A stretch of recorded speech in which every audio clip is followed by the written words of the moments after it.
look, in '94 we just weren't quite there as a city to host, but 28 years has changed this city a lot, and obviously the industry and the arts and the infrastructure and the thought leadership, and there's just so many areas where this area has become a leader, nationwide, North America, globally in some cases, and we're just, and not to mention an unbelievable soccer city.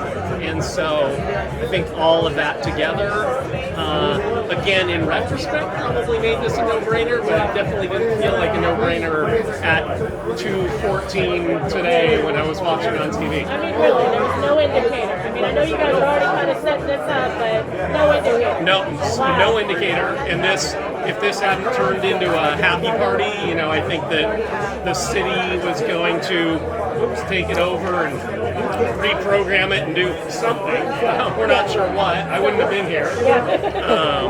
So no, honestly, zero. I actually connected with a friend at FIFA today and said, you guys are really good at keeping a secret, because I had no idea. You're honestly watching it too, just like everybody else. What did that feel like to be like everybody else? I guess emotional, nerve-wracking and emotional. I walked downstairs with tears coming down, and my girlfriend said, "What? Are your allergies bothering you?"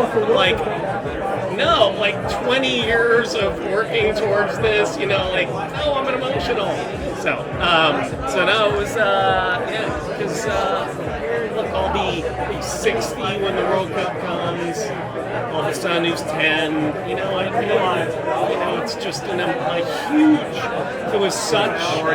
This sport has meant so much to me. Hoping that upon others is something that makes me kind of emotional. As far as you guys already have the plans to have a headquarters and the safety is what it is. Is there anything that this will propel? Any additional?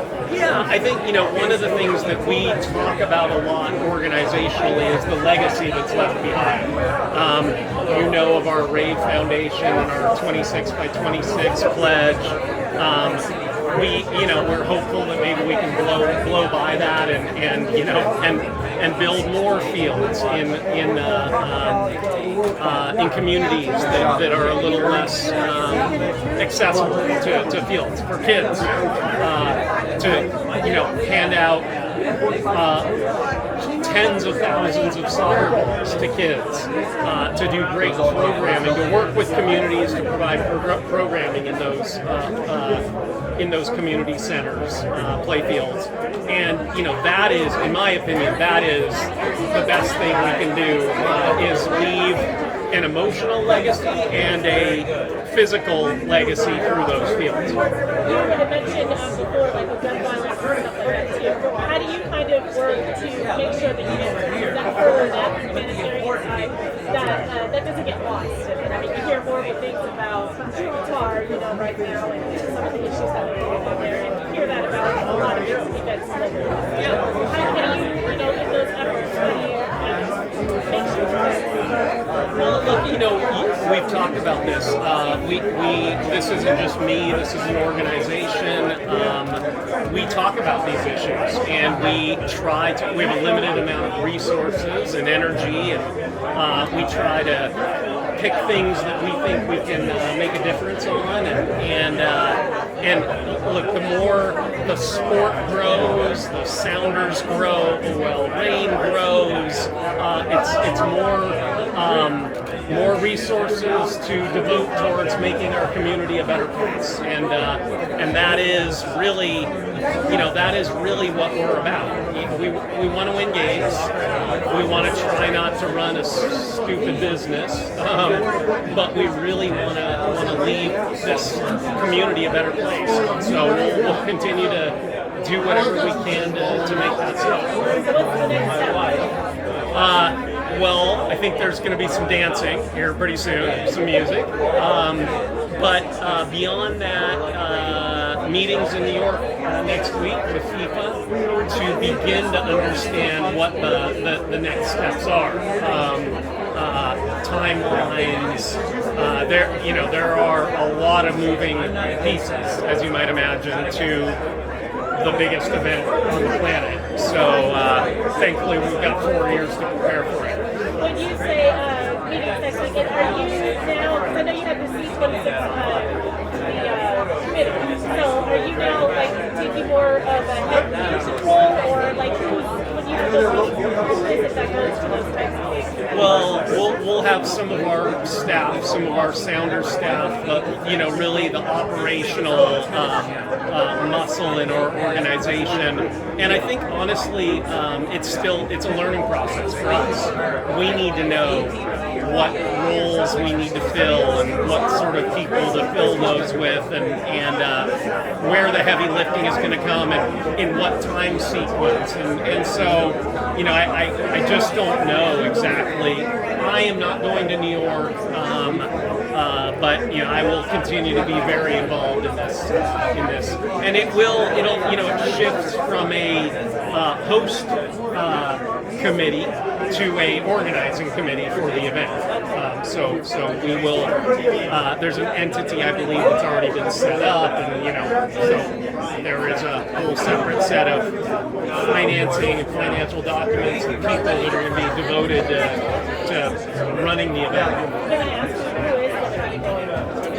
I'm going to leave it. I don't know exactly all who are going, but what's that? Yeah. And Maya for sure is going. So, yeah. Last month, Club World Cup. This month, Seattle gets World Cup for 2026. What's the last few weeks been like for you and your career?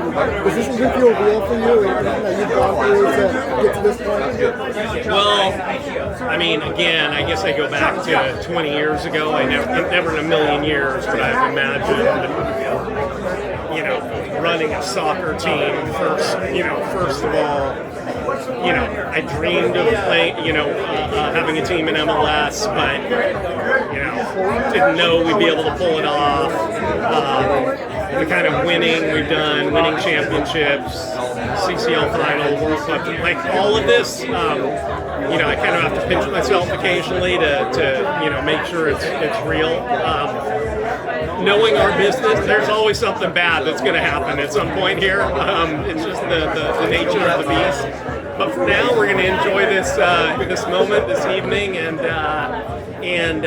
certainly have visions and dreams of what 2026 will look like. How do you think the Sounders? I would imagine you a key interest in making sure the Sounders can ride the wave of this as well. How do you see this impacting the Sounders?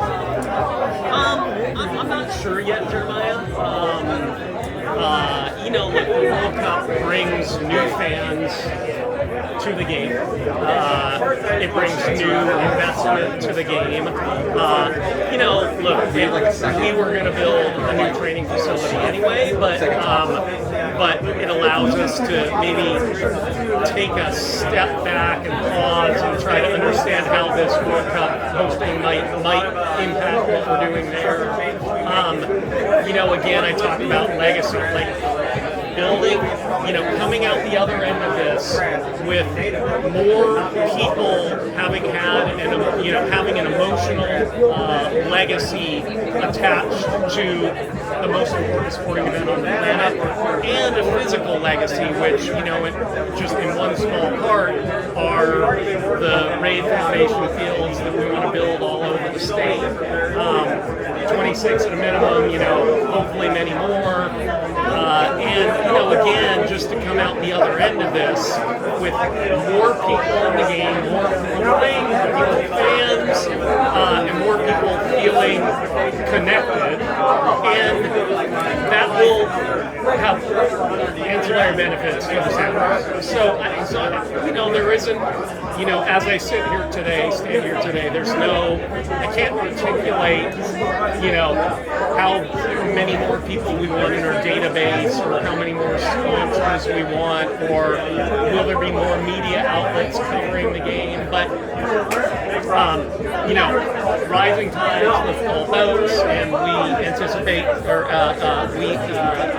anticipate trying to take the most advantage of that rising tide.